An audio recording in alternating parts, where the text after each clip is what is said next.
Hello student, हम लोग class 10th का विज्ञान का फर्स्ट चैप्टर स्टडी कर रहे थे, रासायनिक अभिक्रिया एवं समीकरण। ठीक है, इसमें हमारा नेक्स्ट टॉपिक था ऊष्मा अवशोषी अभिक्रिया। ठीक है, इसके पहले हम लोगों ने सारे टॉपिक्स को क्लियर कंसेप्ट से स्टडी कर लिया था। इस टॉपिक में हम लोग ऊष्मा अवशोषी अभिक्रिया को देखते हैं। ऊष्मा अवशोषी अभिक्रिया क्या होती है? ऐसी अभिक्रिया जिसमें ऊष्मा का अवशोषण होता है, उसे ऊष्माशोषी अभिक्रिया कहते हैं। मतलब ऊष्मा क्या होती है, निकलती है, ऊष्मा अवशोषित होती है। ठीक है, तो इसको हम नोट कर लेते हैं। ऊष्मा अवशोषित अभिक्रिया ऐसी अभिक्रिया ऐसी अभिक्रिया जिसमें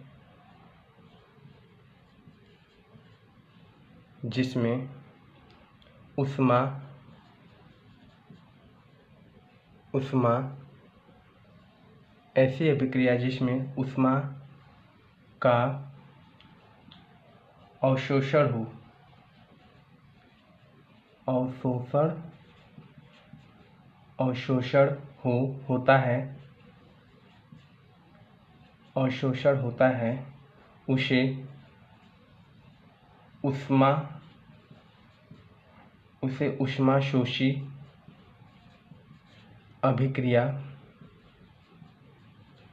उसे ऊष्माशोषी अभिक्रिया कहते हैं।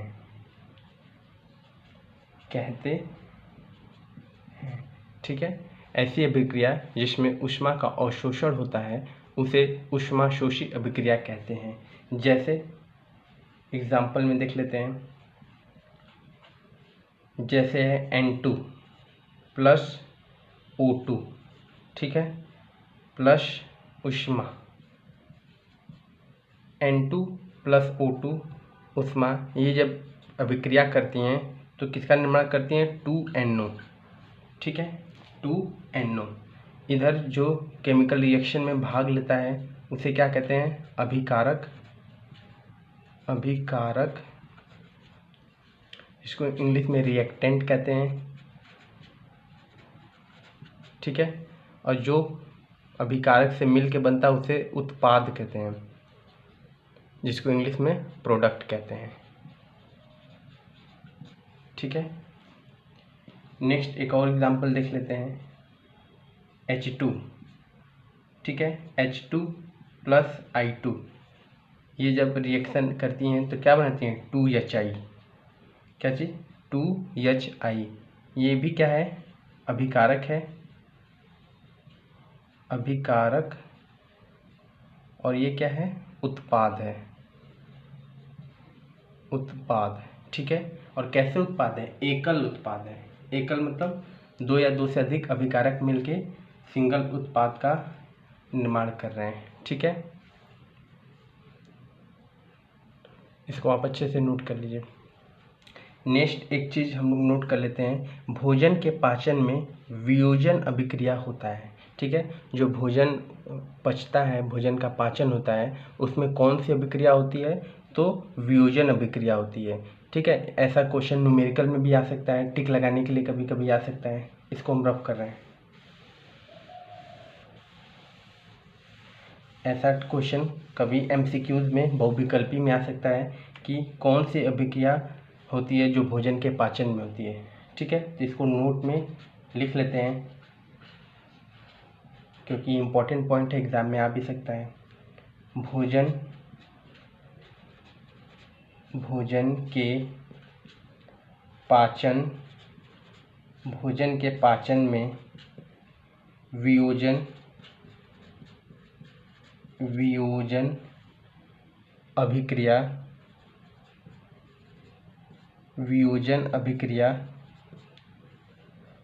होती है या होता है। ठीक है, भोजन के पाचन में कौन सी अभिक्रिया होती है? तो वियोजन अभिक्रिया होता है। ये इम्पोर्टेंट पॉइंट है, एग्जाम में पूछता भी है। ठीक है, इसको नोट कर लीजिए। एक क्वेश्चन बोर्ड में पूछा हुआ है, उसको हम लोग नोट कर लेते हैं, इसी टॉपिक पे है। ठीक है, ये क्वेश्चन रिपीट भी कर सकता है, हो सकता है फिर से कभी पूछ दे। ये इम्पोर्टेंट क्वेश्चन है, इसको हम लोग नोट कर लेते हैं। क्वेश्चन क्या है? क्वेश्चन है किसी पदार्थ X के विलयन का उपयोग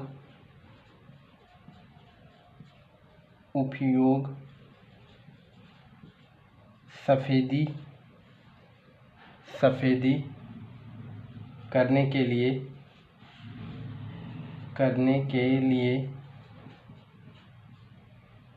होता है। ठीक है, क्वेश्चन क्या है? किसी पदार्थ X के विलयन का उपयोग करके सफेदी के लिए होता है। ठीक है, जिसमें फर्स्ट पार्ट पूछा है पदार्थ X का नाम तथा इसका रासायनिक सूत्र या इसका सूत्र लिखिए। इसका सूत्र लिखो। ठीक, पदार्थ X का नाम बताइए तथा इसका सूत्र लिखिए। सेकेंड पार्ट है पदार्थ X की जल के साथ अभिक्रिया लिखिए।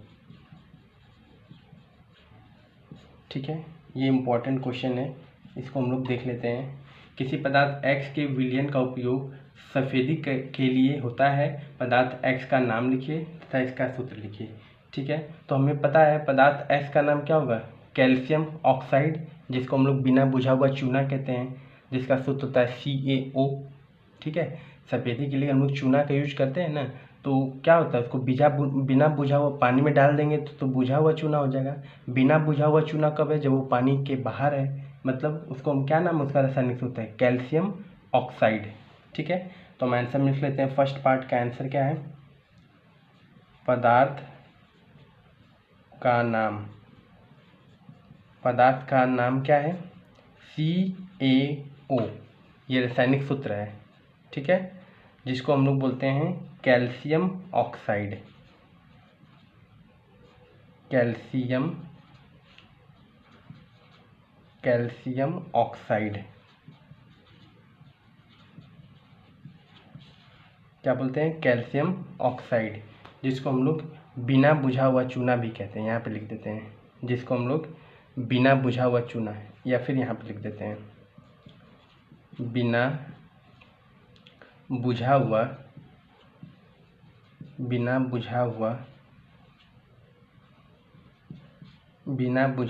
चूना। ठीक है, बिना बुझा हुआ चूना, इसको हम लोग बिना बुझा हुआ चूना भी कहते हैं। ठीक है, तो पदार्थ X का नाम क्या हो गया? कैल्शियम ऑक्साइड, जिसका रासायनिक सूत्र क्या है? CaO। दूसरा क्या पूछा है? पदार्थ X की जल के साथ अभिक्रिया। ठीक है, तो यहाँ अभिक्रिया को नोट कर लेते हैं, सेकेंड पार्ट को। तो जल के साथ अभिक्रिया CaO, इसका भौतिक स्वरूप क्या है? सॉलिड। ठीक है, प्लस ये किससे अभिक्रिया कर रहा है? H2O से, लिक्विड है इसका भौतिक स्वरूप। तो CaO कैल्शियम ऑक्साइड जब जल से अभिक्रिया करता है तो किसका क्या निर्माण करता है? CaOH का होल ट्वाइस। इसका भौतिक स्वरूप क्या है? ये तो एक्वस है। एक्वस मतलब क्या होता है? सॉल्यूशन होते हैं। ठीक है, मिश्रण। तो ये क्या चीज़ है? ये जो अभिक्रिया किया, इसको हम लोग बोलते हैं अभिक्रिया, या इसी को हम लोग क्रिया कारक भी कहते हैं। ठीक है, इसको इंग्लिश में कहते हैं रिएक्टेंट। और ये जो निर्माण किया, इसको क्या बोलते हैं? उत्पाद, जिसको इंग्लिश में कहते हैं प्रोडक्ट। क्या कहते हैं? प्रोडक्ट। ठीक है, तो कैल्शियम ऑक्साइड जब जल के साथ अभिक्रिया करता है तो किसका निर्माण करता है? कैल्शियम और CaOH का होल ट्वाइस, जो कैसा होता है? भौतिक स्वरूप एक्वस होता है। एक्वस मतलब एक्वस सोल्यूशन होते हैं, मतलब जिसका मिश्रण होता है। मतलब कैल्शियम ऑक्साइड और वाटर का मिश्रण है, जिसको हम एक्वस बोल रहे हैं। और पानी का स्वरूप लिक्विड है, जल। और CaO कैसा है? सॉलिड है। तो इसको हम लोग बिना बुझा हुआ चूना कहते हैं। ठीक है, ये इम्पोर्टेंट क्वेश्चन था जो कि एग्ज़ाम में पूछा हुआ है, फिर पूछ सकता है कभी। इसको आप अच्छे से नोट कर लीजिए।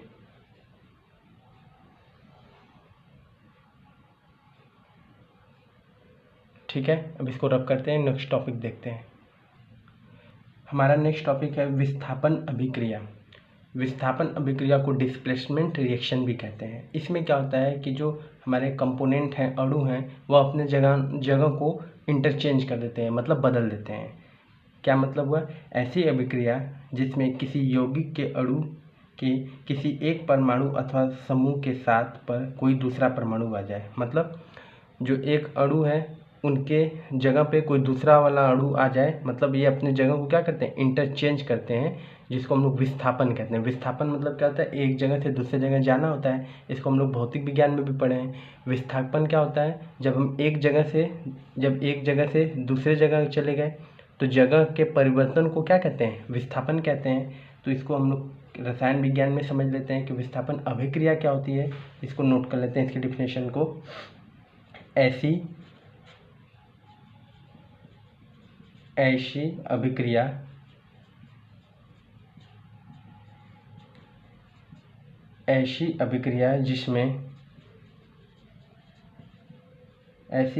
जिसमें किसी यौगिक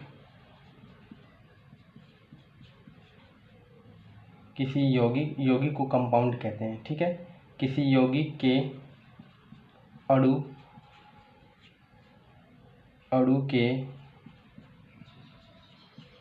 के किसी एक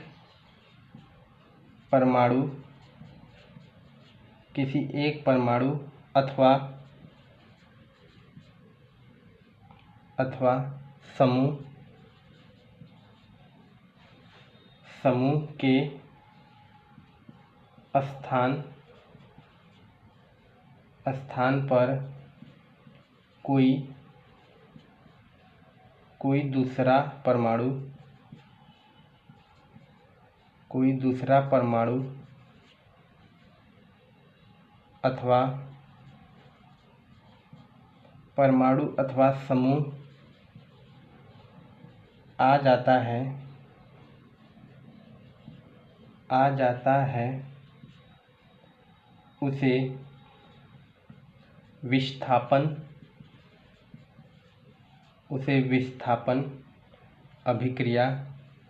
है उसे विस्थापन अभिक्रिया कहते हैं।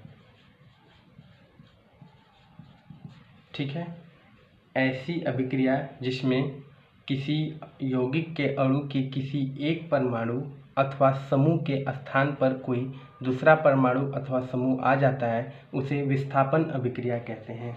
ठीक है, जैसे पहला एग्जांपल देख लेते हैं। जैसे जिंक का सिंबल क्या होता है? Zn। या ये कैसा भौतिक स्वरूप होता है? सॉलिड। जिंक जब CuSO4 का भौतिक स्वरूप क्या है? एक्वस। जब इससे अभिक्रिया करता है तो किसका निर्माण करता है? Zn। अब देखिए Zn ये जो है वो SO4 के साथ मिलके क्या बनाता है? ZnSO4 बना देता है। ठीक है, ये एक्वस है। और Cu कहाँ जाता है? Cu क्या है? कॉपर। Cu कहाँ जाता है? वो बाहर आ जाता है। मतलब Zn जो है वह CuSO4 के SO4 से मिलके Cu के SO4 से मिलके ZnSO4 बना देता है और Cu कहाँ जाता है? बाहर आ जाता है। इसी को हम विस्थापन अभिक्रिया कर रहे हैं। देखिए इसने SO4 ने अपनी जगह को बदली। SO4 पहले Cu के साथ था, अभिक्रिया Zn से करके किसके साथ आ गया? Zn के साथ। पहले Cu के साथ था, अब किसके साथ आ गया? Zn के साथ। इसी को हम विस्थापन कहते हैं। ठीक है, इसने अपने जगह को चेंज कर दिया। एक और एग्जांपल देख लेते हैं। जैसे Pb लेड, इसका ये भी भौतिक स्वरूप सॉलिड है। जब ये CuCl2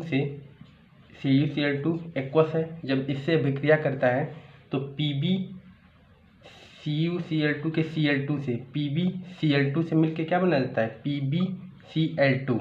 ठीक है, इसका भी भौतिक स्वरूप क्या? एक्वस प्लस Cu कहाँ जाता है? बाहर आ जाता है। ठीक है, Cu कहाँ जाता है? बाहर। तो ऐसे अभिक्रिया को हम विस्थापन अभिक्रिया कहते हैं। कब?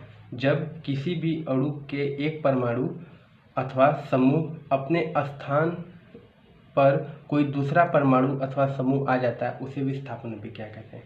पहले देखिए SO4 Cu के साथ था, अब किसके साथ है? जिंक के साथ है। पहले Cl2 Cu के साथ था, कॉपर के साथ, अब किसके साथ आ गया? Pb के। ऐसे अभिक्रिया को हम विस्थापन अभिक्रिया कहते हैं। ठीक है, इसको आप नोट कर लीजिए।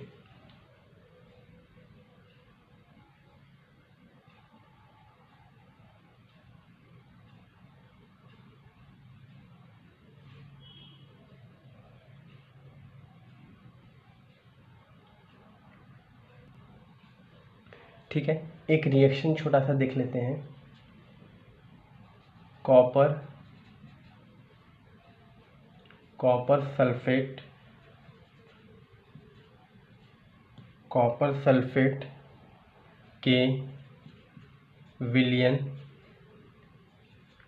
सल्फेट के विलयन में डूबी हुई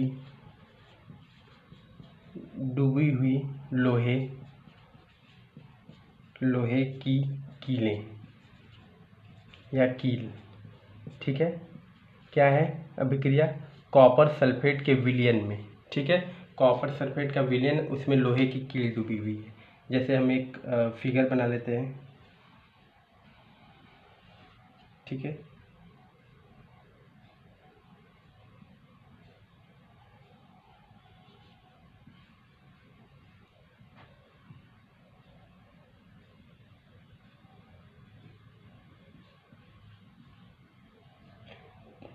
इससे एक टेस्ट ट्यूब, परख नली जिसको कहते हैं, ये टेस्ट ट्यूब क्या होता है? जिसमें हम लोग केमिकल अभिक्रिया करते हैं, रासायनिक अभिक्रिया करते हैं। ठीक है, ये एक स्टैंड पे रखा हुआ है। ठीक है, ये क्या है? परख नली,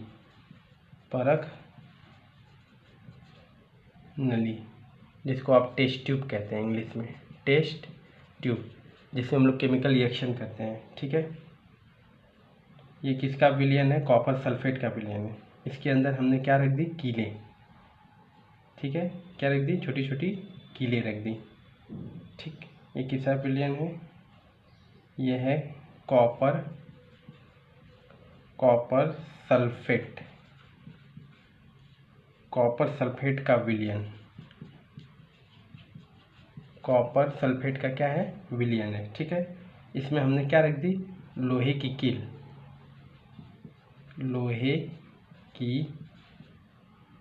कील। ठीक है, कॉपर सल्फेट के विलयन में हमने क्या रख दिया? लोहे की कील रख दी।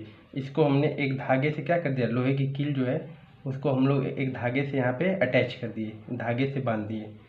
ठीक है, एक धागे से क्या कर दिए? बांध दिए। ये क्या है? धागा है।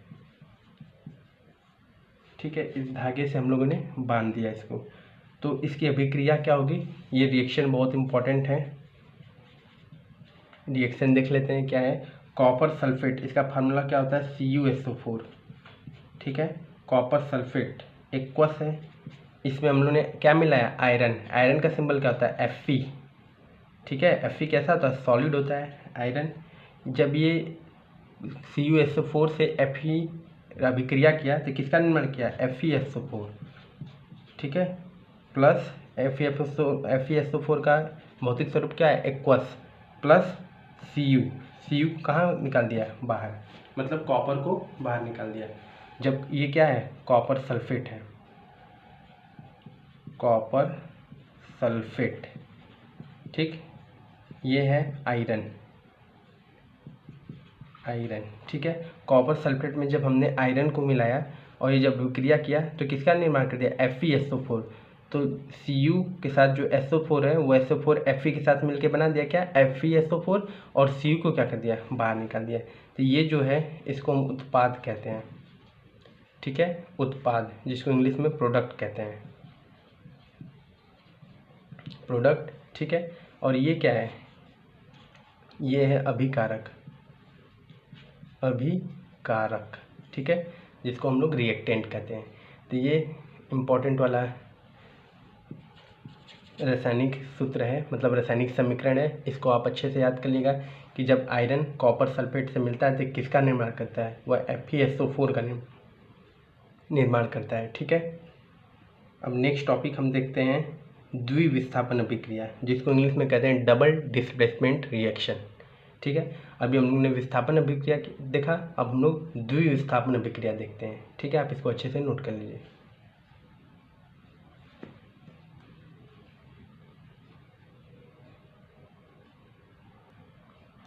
द्विविस्थापन अभिक्रिया क्या होता है, ऐसी अभिक्रिया जिसमें क्रिया कारकों के बीच आयनों का आदान प्रदान हो उसे द्विविस्थापन अभिक्रिया कहते हैं।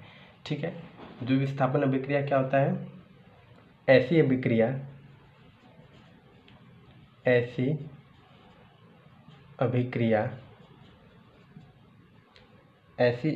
जिसमें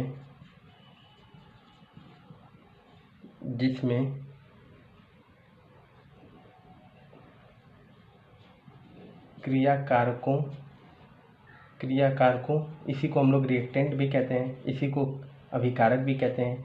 क्रिया कारकों के बीच आयनों का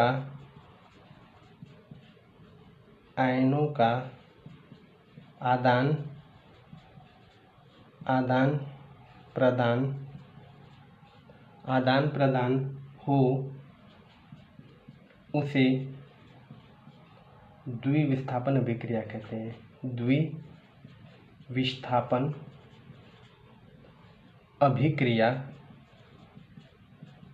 द्विविस्थापन अभिक्रिया कहते हैं। ठीक है, ऐसी अभिक्रिया जिसमें क्रिया कारकों के बीच आयनों का आदान प्रदान हो उसे द्विविस्थापन अभिक्रिया कहते हैं। ठीक है, जैसे पहला एग्जांपल देख लेते हैं, Na2SO4। ठीक है, Na2SO4 इसका भौतिक स्वरूप क्या है, एक्वस। जब ये BaCl2 ये भी कैसा है, इसका भौतिक स्वरूप है एक्वस। जब Na2SO4 BaCl2 से अभिक्रिया करता है तो ये किसका निर्माण करता है, देखिए Ba पूरे SO4 के साथ मिलकर क्या बनाता है, BaSO4, जिसका भौतिक स्वरूप है सॉलिड।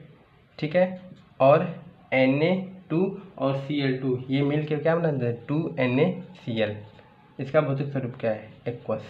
ठीक है, तो देखिए इसमें आयनों का आदान प्रदान हुआ, मतलब Na2SO4 जब BaCl2 से अभिक्रिया किया तो किसका निर्माण किया, BaSO4 प्लस 2NaCl2। ठीक है, इस अभिक्रिया को हमें याद कर लेना है। दूसरा एक है एग्जाम्पल देख लेते हैं, 2KBr जब एक्वस है। ठीक है, इसका भौतिक स्वरूप एक्वस है। जब ये BaI2 एक्वस से अभिक्रिया करता है तो किसका निर्माण करता है, 2Ki। ठीक है, ये I2 K से मिलकर क्या बना देता है, 2Ki, इसका भौतिक स्वरूप क्या है, एक्वस प्लस BaBr2, इसका भौतिक स्वरूप क्या है, सॉलिड। इससे इसका निर्माण करता है। जब 2KBr, ये तो 2 इसके साथ इसलिए क्योंकि समीकरण को क्या किया, संतुलित किया है। वैसे KBr रिएक्शन में था 2, तो इसको संतुलित करने के लिए किया है। तो KBr का जो K है वह I2 से मिलके 2Ki बना देता है, और BaBr से मिलकर क्या बनाता है, BaBr2 बना देता है। ठीक है, इस अभिक्रिया को हम द्विविस्थापन अभिक्रिया कहते हैं। इसमें आयनों का आदान प्रदान होता है। ठीक है, आप इसको नोट कर लीजिए।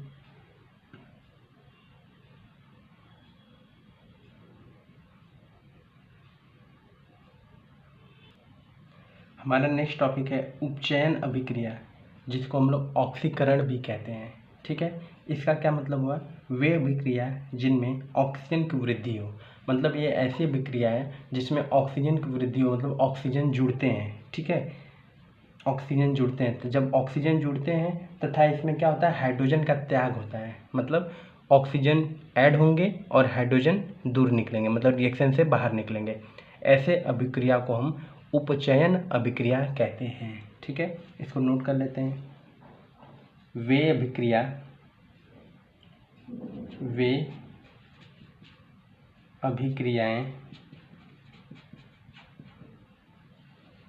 अभिक्रियाएं जिनमें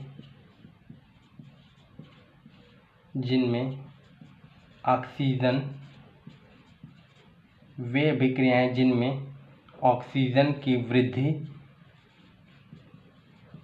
वे अभिक्रियाएं जिनमें ऑक्सीजन की वृद्धि हो तथा हाइड्रोजन का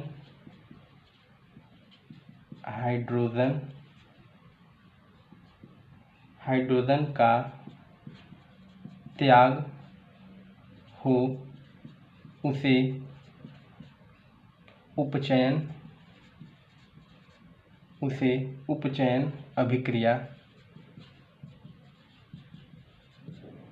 उसे उपचयन अभिक्रिया कहते हैं। ठीक, वे अभिक्रियाएं जिनमें ऑक्सीजन की वृद्धि हो तथा हाइड्रोजन का त्याग हो उसे उपचयन अभिक्रिया कहते हैं। जैसे एग्जाम्पल में देख लेते हैं, जैसे 2Cu है प्लस O2 से अभिक्रिया किया तो ये किसका निर्माण किया, 2CaO, मतलब Cu से O जाके जुड़ गया। ठीक है, तापन, जब हम इसको तापन करते हैं, ठीक है, मतलब हीट देते हैं, तो 2Cu जब O2 से मिला तो किसका निर्माण किया, 2CO का। ऐसे अभिक्रिया को हम क्या कहते हैं, उपचयन अभिक्रिया कहते हैं। एक और एग्जाम्पल देख लेते हैं, 2Mg प्लस O2, ठीक है, इसको फिर से हमने क्या किया, तापन किया, तो 2Mg को O2 से किया तो किसका निर्माण किया, 2MgO। ठीक है, 2MgO। तो इन दोनों अभिक्रियाओं में ऑक्सीजन क्या हो रहा है, जुड़ रहा है। ठीक है, तो इधर का जो पार्ट होता है इसको हम क्या बोलते हैं, अभिकारक। ठीक है, जिसको इंग्लिश में कहते हैं रिएक्टेंट। और इधर का जो पार्ट है इसको हम क्या बोल रहे हैं, उत्पाद, जिसको इंग्लिश में क्या कहते हैं, प्रोडक्ट। क्या कहते हैं, प्रोडक्ट। फिर से, ऐसी अभिक्रिया जिसमें हाइड्रोजन की वृद्धि हो तथा ऐसे अभिक्रिया जिनमें ऑक्सीजन की वृद्धि हो तथा हाइड्रोजन का त्याग हो, उस अभिक्रिया को हम उपचयन अभिक्रिया कहते हैं। जैसे Cu O2 से मिला तो किसका निर्माण किया, CuO, तो इसमें O आके जुड़ गया तो O की वृद्धि हुई। ठीक है, ऐसी अभिक्रिया को हम उपचयन अभिक्रिया कहते हैं। इसको आप नोट कर लीजिए।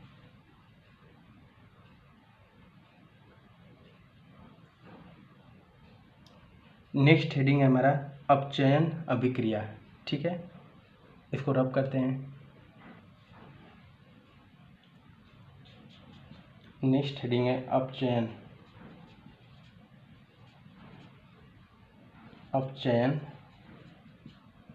अभिक्रिया। ठीक है, नेक्स्ट हेडिंग है अपचयन अभिक्रिया। ये क्या होती है, वे अभिक्रियाएं जिनमें हाइड्रोजन की वृद्धि हो तथा ऑक्सीजन का त्याग हो। ठीक है, उपचयन में ऑक्सीजन की वृद्धि हो रही थी और अपचयन में ऑक्सीजन का क्या होगा, त्याग होगा। ठीक है, तो इसको नोट कर लेते हैं। वे अभिक्रिया या वे अभिक्रियाएं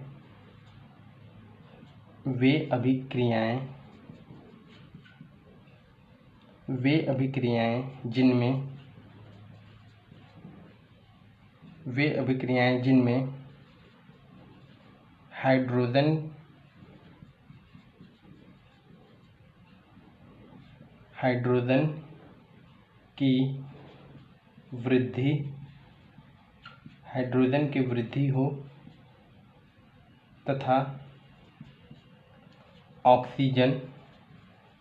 हाइड्रोजन की वृद्धि हो तथा ऑक्सीजन का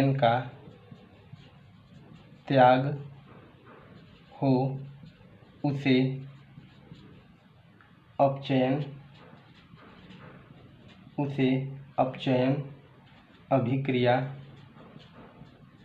उसे अपचयन अभिक्रिया कहते हैं। ठीक है, वे अभिक्रिया जिनमें हाइड्रोजन की वृद्धि हो तथा ऑक्सीजन का त्याग हो उसे अपचयन अभिक्रिया कहते हैं। जैसे एग्जाम्पल है CuO, जब ये हाइड्रोजन से रिएक्शन किया, ठीक है, गर्म किया, माने हीट दिया, हीट करने पे तो ये Cu अलग हो गया और H2O मिल गया। हाइड्रोजन जो है वो O से मिलकर क्या हुआ है, H2O का निर्माण कर दिया। तो देखिए इसमें हाइड्रोजन का त्याग हुआ, सॉरी ऑक्सीजन का क्या हुआ, त्याग हुआ, ऑक्सीजन का त्याग हुआ, हाइड्रोजन क्या हुआ, जुड़ा। मतलब हाइड्रोजन का जुड़ना और ऑक्सीजन का त्याग होना, ऐसे अभिक्रिया को हम अपचयन अभिक्रिया कहते हैं। इस साइड का जो पार्ट होता है उसको हम लोग अभिकारक, या इसी का दूसरा नाम क्या है, क्रियाकारक, क्रियाकारक, जिसको हम लोग इंग्लिश में रिएक्टेंट कहते हैं। और ये वाला जो पार्ट है इसका नाम क्या है, उत्पाद, जिसको हम लोग इंग्लिश में प्रोडक्ट कहते हैं। ठीक है, इसको आप नोट कर लीजिए।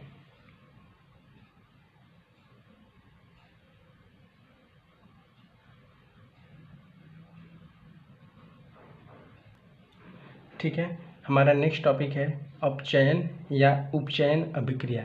इसका नाम, एक और नाम से इसको हम जानते हैं रेडॉक्स रिएक्शन। ये ऐसी अभिक्रिया होती है जिसमें उपचयन और अपचयन दोनों अभिक्रियाएं साथ साथ होती हैं। मतलब हाइड्रोजन का त्याग करना और हाइड्रोजन जुड़ना, मतलब दोनों अभिक्रियाएं जब साथ साथ होती हैं, ऐसे अभिक्रिया को हम उपचयन अभिक्रिया कहते हैं। सॉरी, उपचयन अपचयन दोनों नाम आता है। जब दोनों अभिक्रियाएं साथ साथ होती हैं तो इसका नाम क्या हम बोलते हैं, उपचयन अपचयन अभिक्रिया, या इसको हम एक सिंगल नाम में क्या बोल सकते हैं, रेडॉक्स रिएक्शन या रेडॉक्स अभिक्रिया। ठीक है, तो इसको नोट कर लेते हैं। ऐसी अभिक्रिया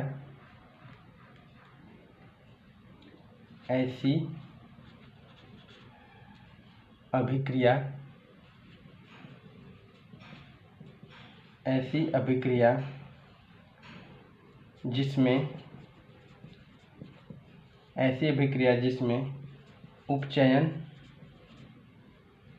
उपचयन व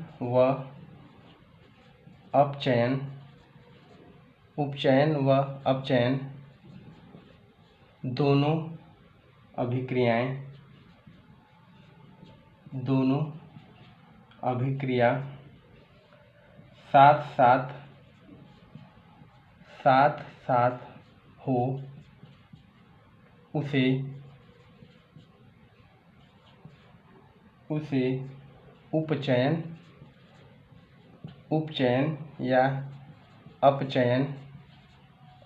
उपचयन या अपचयन व रेडॉक्स अभिक्रिया कहते हैं। ठीक है, ऐसी अभिक्रिया जिसमें उपचयन व अपचयन दोनों अभिक्रियाएं साथ साथ हों, उसे अपचयन उपचयन व रेडॉक्स अभिक्रिया कहते हैं। जैसे एग्जाम्पल देख लेते हैं, जैसे CuO है। ठीक, जब इसका हमने हाइड्रोजन से रिएक्शन किया तो ये किसका निर्माण किया, Cu + H2O। ठीक है, अब देखिए CuO से क्या बनना, Cu बनना। अब Cu में O था तो O का त्याग करके क्या किया है, Cu बनाया। इसको हम कौन सा नाम देते हैं, अपचयन, मतलब इसमें ऑक्सीजन का त्याग हुआ। ठीक, अब हाइड्रोजन H2 था, इसमें क्या हुआ है, O जुड़ गया, H2 हो गया। इसको हम क्या नाम देते हैं, उपचयन, मतलब इसमें ऑक्सीजन जुड़ा और इसमें ऑक्सीजन का क्या हुआ, त्याग हुआ। ठीक है, एक और एग्जांपल देख लेते हैं, जैसे जिंक ZnO है +C। ठीक है, ये मिले तो किसका निर्माण किया, Zn + CO का। ठीक, अब देखिए Zn के साथ O था तो ये अभिक्रिया करके Zn बनाया, तो इसमें O बाहर निकल गया, मतलब ऑक्सीजन का त्याग हुआ, तो इसको हम क्या नाम दिए, अपचयन, ऑक्सीजन का त्याग हुआ। C में ऑक्सीजन जुड़ गया तो C से क्या बन गया, ये CO बन गया, तो इसमें ऑक्सीजन का जुड़ना, ये क्या हो गया, अपचयन। ठीक, तो ऐसे अभिक्रिया को हम उपचयन अपचयन अभिक्रिया कहते हैं, जिसमें दोनों ही क्रियाएं हों। देखिए जैसे इसमें ऑक्सीजन जुड़ा और इसमें से ऑक्सीजन का क्या हुआ, त्याग हुआ, इसमें भी ऑक्सीजन जुड़ा और इसमें ऑक्सीजन का क्या हुआ, त्याग हुआ। ठीक है, इसको आप अच्छे से नोट कर लिए, वेरी इंपॉर्टेंट रिएक्शन है। कभी कभी ऐसे रिएक्शन पूछ देते हैं कि उस रिएक्शन का नाम क्या है जिसमें दोनों ही अभिक्रिया होती हैं, अपचयन उपचयन, तो उसको हम क्या करते हैं, उपचयन अपचयन अभिक्रिया या रेडॉक्स अभिक्रिया।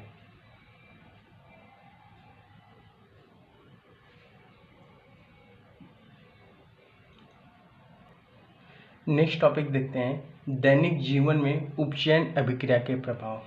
उपचयन अभिक्रिया के क्या क्या प्रभाव हमारे दैनिक जीवन में पड़ते हैं। जैसे एक हम टॉपिक देखते हैं, जैसे संक्षारण। संक्षारण मतलब क्या होता है, जब कोई धातु अपने आसपास के अम्ल आदि से संपर्क करे तो उसमें संक्षारित होता है।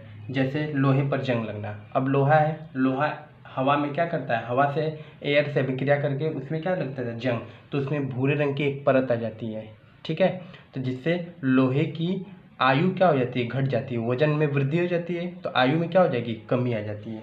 ठीक है, तो जैसे हम देखते हैं दैनिक जीवन में सबसे पहला उदाहरण संक्षारण है, जिसको हम लोग सभी लोग ऑब्जर्व करते हैं। ठीक, संक्षारण क्या होता है, जब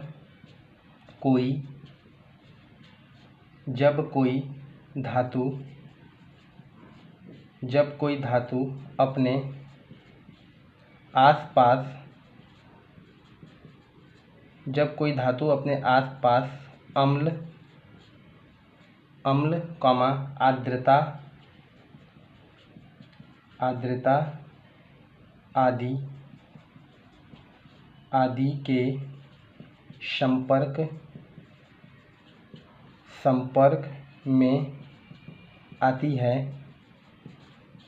संपर्क में आती है, तब ये संक्षारित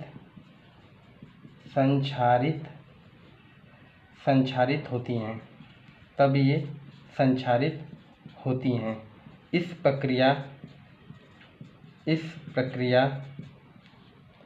प्रक्रिया को संक्षारण कहते हैं। ठीक है, इस प्रक्रिया को संक्षारण कहते हैं। जैसे पहला है क्या, चांदी के ऊपर काली परत चढ़ना। ठीक है, चांदी के ऊपर क्या चढ़ जाता है, काली परत, तो ये कैसा अभिक्रिया, संक्षारण अभिक्रिया है। ठीक है, दूसरा हम देखते हैं तांबे के ऊपर हरी परत चढ़ना। तांबे के ऊपर हरी परत का चढ़ना। ठीक है, तीसरा एग्जाम्पल देख लेते हैं, लोहे पर जंग लगना। ये तो सबने देखा है, लोहे पर जंग लगना। जब लोहे पर जंग लग जाती है तो ऐसे अभिक्रिया को हम क्या कहते हैं, संक्षारण कहते हैं। तो हम डेली लाइफ में इस अभिक्रिया को ऑब्जर्व करते हैं, सभी के साथ होता है। ठीक है, फिर से संक्षारण ऐसी अभिक्रिया है जो किसी आदि वस्तु या किसी आदि चीज़ के संपर्क में आने से होती है। ठीक है, जब कोई धातु अपने आसपास के अम्ल आर्द्रता आदि के संपर्क में आती है, तब ये संक्षारित हो जाती है। इस अभिक्रिया को संक्षारण अभिक्रिया कहते हैं। जैसे चांदी के ऊपर काली परत चढ़ना, तांबे के ऊपर हरा परत चढ़ना, लोहे पर जंग लगना। अब सपोज करिए लोहा है, ठीक है, जिसका सिंबल क्या है, Fe, जिसको आप इंग्लिश में आयरन भी कहते हैं। जब इस पे मान लिया यहाँ पे क्या लग गया, जंग लग गया, तो जंग लग गया, इस पे जंग लग गया, तो जंग लगने के बाद जब जंग इस पे लग गया तो इसकी आयु क्या हो जाएगी, आयु कम हो जाती है, आयु कम हो जाती है, क्योंकि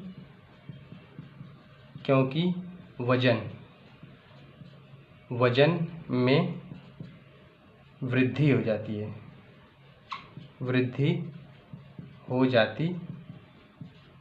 है। ठीक है, जब किसी भी लोहे में अगर जंग लग गया है तो उसके वजन में क्या हो जाता है, वृद्धि हो जाती है, तो आयु क्या हो जाएगी, कम हो जाएगी। ठीक है, इस टॉपिक को आप अच्छे से नोट कर लीजिए।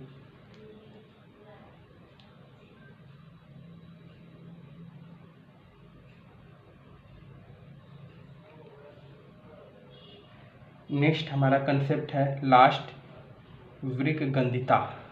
ठीक है, इसको नोट कर लेते हैं। विकृगंधिता क्या होता है, इसको देख लेते हैं।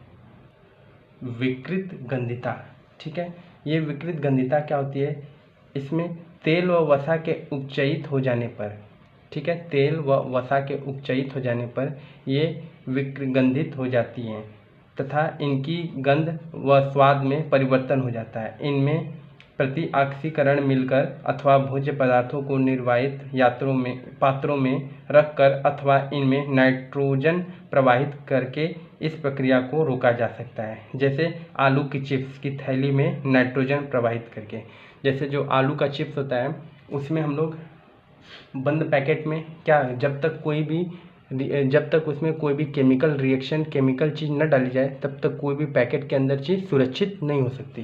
पैकेट के अंदर तभी कोई चीज़ सुरक्षित हो सकता है जब उसके अंदर क्या हो, कोई केमिकल कंपोनेंट डाला हो।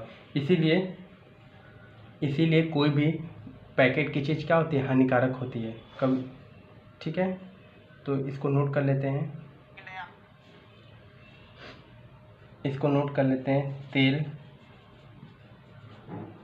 तेल व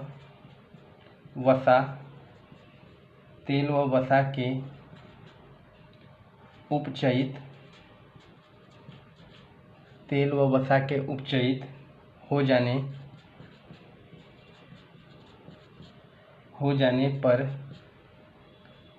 पर ये विकृत गंधी, ठीक है, विकृत गंधी हो जाते हैं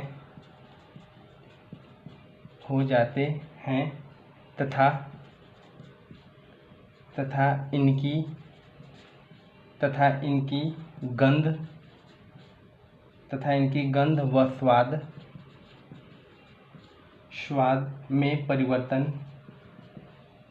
में परिवर्तन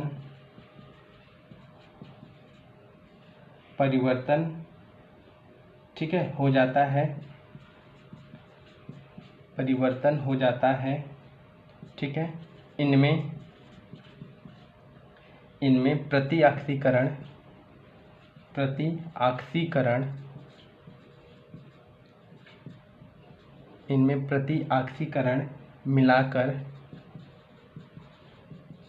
मिलाकर इस अभिक्रिया को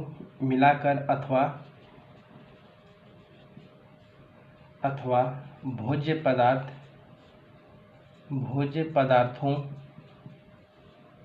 पदार्थों को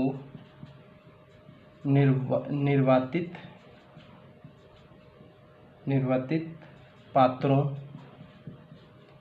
पात्रों में रखकर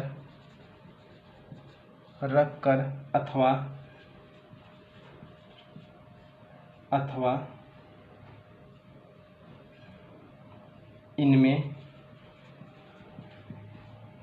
इनमें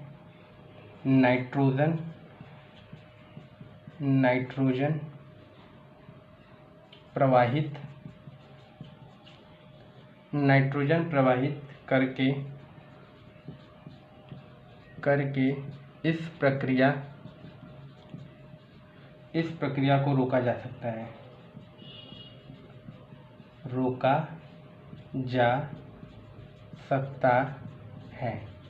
ठीक है, इस प्रक्रिया को रोका जा सकता है।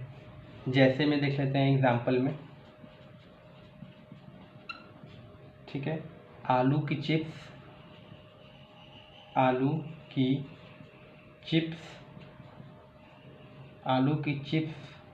की थैलियों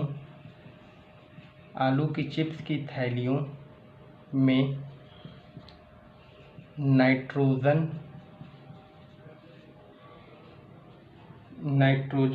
में,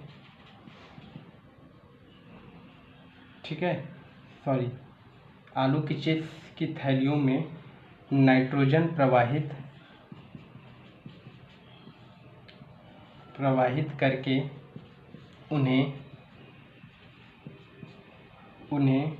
उपचयित